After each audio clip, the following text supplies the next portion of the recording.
Hi, I'm John. So we finally meet second class with you. So I ended up finding a recorder. So we should be good from this point forward. So start with the invoice total.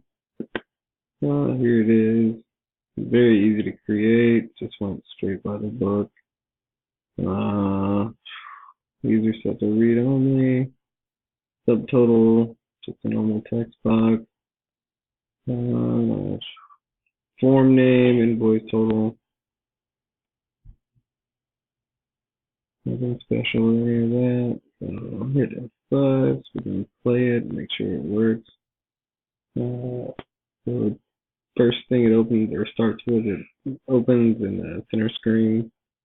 So we hit Tab, calculate, exit, hit Alt, and it should underline F and C.